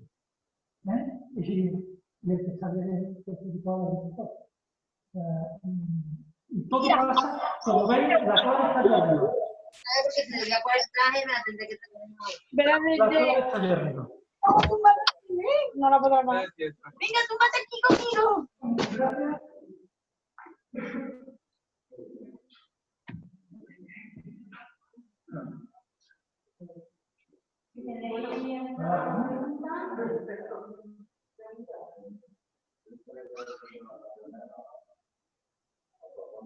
Yo no tengo preguntas, pero sí es verdad que desde que se acabaron los tratamientos de mosca que llevaba a cabo la consejería y desde que se cogen menos las aceitunas del suelo, hay mucho más mosca. Vamos. Yo la respuesta la tengo que dar. En primer lugar, me lo pones sobre delante. Creo que lo he apagado o está apagado. ¿Te doy? Ahora. Bueno, en primer lugar, no debemos olvidar que nosotros estamos generando un producto que destina a de la sociedad. ¿Vale? Entonces la sociedad requiere que haya unos cambios en los conceptos y en la manera de trabajar. No la podemos trabajar. La sociedad, lógicamente, tiene que tener en cuenta una serie de valores complementarios que tienen zonas como esta, como el valor, las externales, que son zonas únicas, por su producción, por su entorno, valor etnográfico, lo que queramos. Partiendo de ahí de que la sociedad da valor a España al tratamiento aéreo, nosotros tenemos que cambiar el modo de trabajar. Sin lugar a dudas, los tratamientos aéreos aquí en esta zona irán a pero como hacer. Hay alternativas, claro que las hay, pero no se dieron alternativas a dificultades de relaciones dentro de las cooperativas, rompieron la manera de trabajar, que eran los tratamientos comunitarios. O al menos el tutelaje comunitario. Un técnico que andando por la zona fuera asesorando a los agricultores. Una asistencia técnica directa, que la gestión integrada de plagas, que ampara la normativa, casi en fondo, para una determinada estructura agronómica. Entonces, llevo aquí toda la razón que los tratamientos aéreos eran un alivio importante, no todo, pero no es difícil. Pero que hay que buscar alternativas, y hay alternativas, sí. El tema es que en sitios como estos, donde la alternativa no es el cambio de estructura de la explotación, tiene que ir por recurrir a toda aquella tecnificación complementaria que se puede incorporar a asesoramiento, trabajo comunitario, cooperativismo. También les quería comentar que de esta forma los tratamientos para combatir la mosca que se votar, pues nos tenemos que adelantar a últimos de mayo, primero de junio, que es lo que se dice en la gráfica, ¿no? Después baja el número de moscas con las altas temperaturas de verano y después sube en septiembre, octubre, ¿no? Y entonces los tratamientos hay que adelantarse y hacer lo último de mayo, primero de junio, que es el primer tratamiento. Los tratamientos hay que hacerlos cuando los parámetros poblacionales y el daño los recomiendan. Y eso es variable. Lo que yo he querido manifestar aquí con esa imagen es a dónde nos podemos ir. Es variable. Lo que sí es cierto es que esto suena muy temprano y en ese concepto tiene que ser también de recogida dentro de lo posible lo más temprano posible. Sin abandonar aceituna en el campo, porque ese es el foco principal de la vegetación de la misma. La aceituna todavía no vaya. Y hace que actualla, no puede coger. Entonces, por eso le digo que en una situación tan compleja como esta, en la que hay tantos factores que están trabajando en contra de la producción, pues hay que estar unidos y trabajando en conjunto, y asesorado, etc. Había un señor por ahí que quería hacer la pregunta. Dígame. Vamos a ver, este año, que es todo año, que otro año se ha aplicado toda la cultura y este año tiene a un 20% menos eficaz que la naturaleza o... Las circunstancias, vamos a ver, si nos fuéramos a la campiña del norte de la provincia, la homogeneización del área permite pues, definir claramente los factores que regulan cómo funciona el cultivo. Pero en un área como esta, que hay un mosaico, el cultivo aquí es un cultivo mosaico, que a pesar de que no estamos abajo del valle, donde ya casi están entrando aguacates, se están metiendo naranjas, etcétera, etcétera, o limón, aquí hay unos linderos muy positivos de vegetación natural, hay mucha influencia de cara norte con cara sur, hay mucha influencia de lluvias tardías, es decir, las circunstancias aquí son tan amplias que definirlas es muy difícil. Lo que hay que hacer es seguirlas. La manera de abordar las variaciones anuales de una plaga en sitios como estos es mediante los seguimientos. Yo me puedo ir a la zona de Antequera y simplemente mirando cuándo ha sido la última lluvia, yo sé cuándo hay que tratar. Yo sé prácticamente cuándo va a vertical. Aquí no. Aquí no. Aquí no tiene nada que ver una cara norte con una cara sur, el fondo de un valle con la parte de arriba del valle, el que tenga un lindero de vegetación natural con de auxiliar. Es decir, la variabilidad es tan grande a pequeña escala que la única manera de trabajar, la única manera es con los seguimientos, con el asesoramiento. Porque herramientas cada día menos. Me voy a poner la mascarilla, disculpad. Cada día hay menos herramientas porque la sociedad exige que todas las que utilicemos deben estar de manera precisa contratadas. Y nosotros estamos produciendo para la sociedad. Otra cosa es que la sociedad diga, haya que ser señores, que por tener una línea aquí, tiene que poner dinero.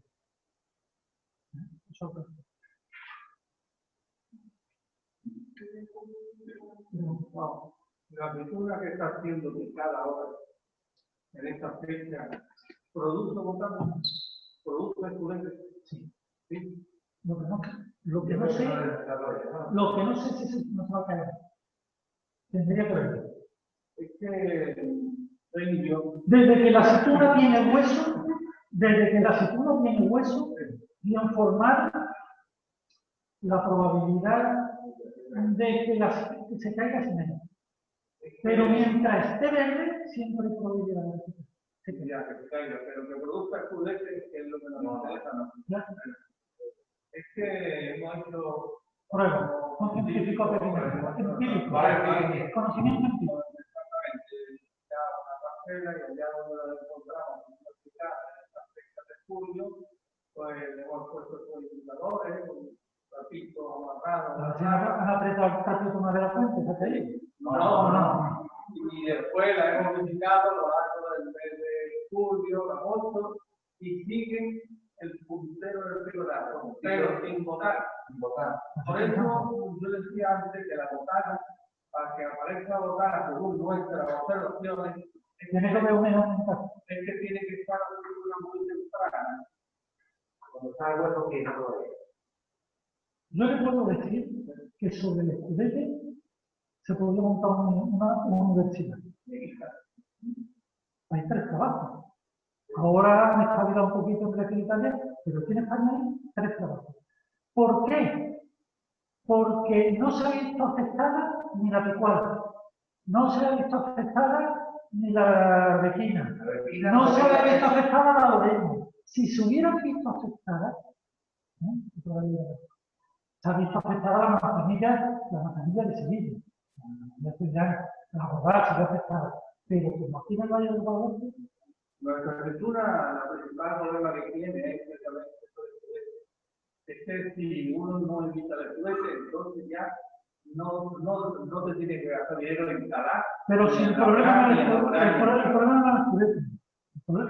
es el juguete del campo. El problema es que cuando esa aceituna llega al centro de procesamiento, a la cooperativa, ¿cuánto cuesta limpiar esa aceituna? ¿A qué precio hay que ponerla? Vamos, yo no quiero ser agorero, pero yo soy un comprador externo. Pero yo no voy a comprar si no que lleve botana. Eso no lo voy a comprar. No, aunque sea de calibre superior. ¿Cuánto tengo yo que echar de coste ahí para dejar eso limpio? Que me pilla el estudio de girar. Hombre, hay máquinas que lo hacen. Hay máquinas que hacen, que escupen, vamos, que seleccionan todas esas máquinas. Y con 7.000, con 8.000 hectáreas de orilla.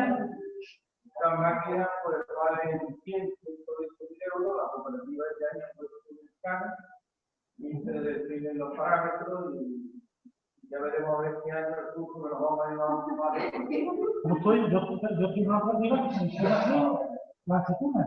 Es lo mismo escáner que selecciona, en nuestro caso, la hoja blanca y las aceitunas que están en verano, que no entran en el proceso. Se selecciona y un sopla un poquito de aire que expulsa la aceituna. Cuando ponga a seleccionar, echa el 20% afuera,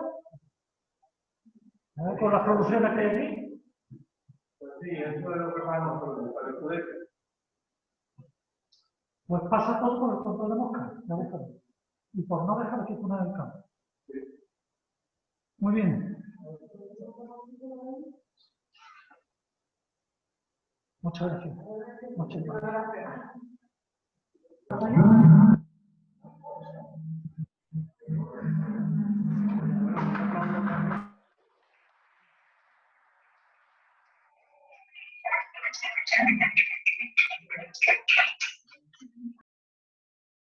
Sí.